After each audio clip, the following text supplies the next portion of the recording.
కుమారులారా, మీ సమయమంతా విద్యాభ్యాసంతోనే గడపాలి.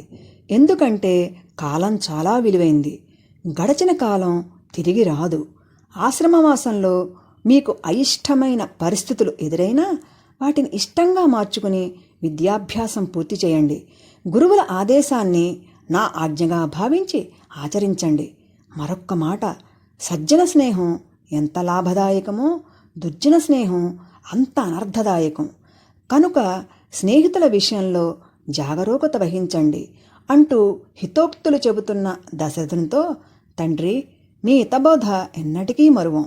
మీ ఆశను ఆశయాన్ని దృష్టిలో ఉంచుకొని ఈ బ్రహ్మచర్య ఆశ్రమవాసాన్ని పూర్తి చేస్తాం. మమ్ము ఆశీర్వదించండి అని శ్రీరాముడు తమ్ములతో కలిసి తల్లిదండ్రుల పాదాలకు నమస్కరించాడు. వారు దీవించారు.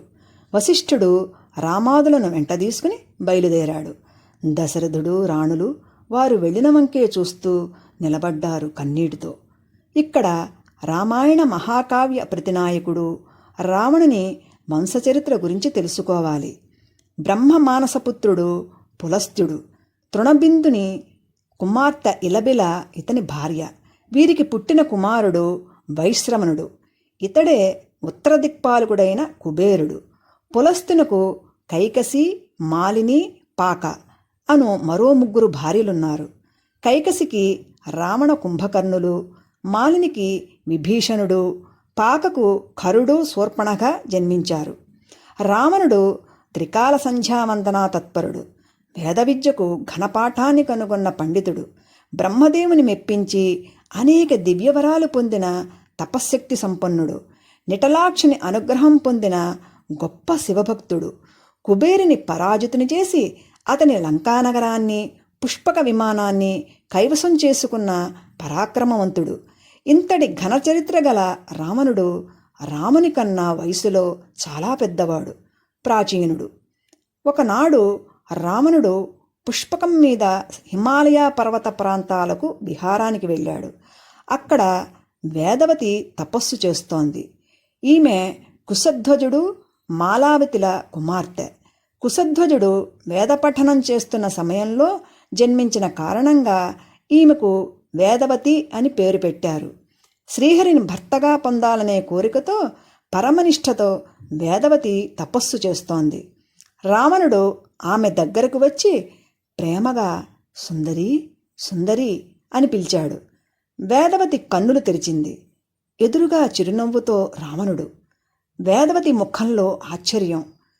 కమలదళనైనా, ఎందుకు నీ కన్నులలో ఇంతటి ఆశ్చర్యం? నయన మనోహరమైన నీ అద్భుత సౌందర్యం నన్ను మోహపాసబద్ధుని చేసింది. వసంత ఋతుశోభను మరిపించే నీ తనూలావణ్యం నా పురుషత్వాన్ని కవ్విస్తూ మదన కథనానికి ముహూర్త నిర్ణయం చెయ్యమంటోంది. నీ కరపల్లవ పరిష్వంగంలో నన్ను బందీకృతిని చేసి నీ సౌందర్యానికి సార్థకత కలిగించు అని రావణుడు పలుకుతోంటే వేదవతి కన్నులు కోపంతో అగ్నిగోళాలయ్యాయి. ఆమె విసురుగా పైకి లేచి, మదాంధుడా, నారాయణాంకితమైన నా దేహాన్ని నీ కామదృష్టితో మలినం చేశావు. నిన్ను అని ఇంకా ఏదో అనబోతుంటే వేదవతి మాటలకు అడ్డుపడి, సుందరి, ఆజ్ఞాపించడమే కాని అర్థించడం చేత గాని ఈ రావణుని ప్రేమను అర్థం చేసుకోకుండా ఇలా వ్యర్థంగా ఆవేశపడుతున్నావు. సరసంగా స్వాగతిస్తావా లేక విజృంభణంగా విలోచించనా అంటూ వేదవతి శిరోజాలు పట్టుకున్నాడు రావణుడు. కోపంగా రావణుని చేతిని విదిల్చి కొట్టింది వేదవతి. రావణునికి ఆశ్చర్యం. తన చేతిలో తెగి ఉన్న ఆమె శిరోజాల వంక, ఆమె వంక మార్చి మార్చి చూశాడు. పాపకర్ముడా, అహర్నిశము శ్రీహరి ధ్యానంతో పునీతమైన ఈ తనువు కలుషిత నీ కరస్పర్శతో కళంకితమైంది. దోషభూయిష్టమైన ఈ దేహాన్ని నారాయణార్పణం చెయ్యలేను. అగ్నిశుద్ధి నంది మరొక జన్మనొందుతాను.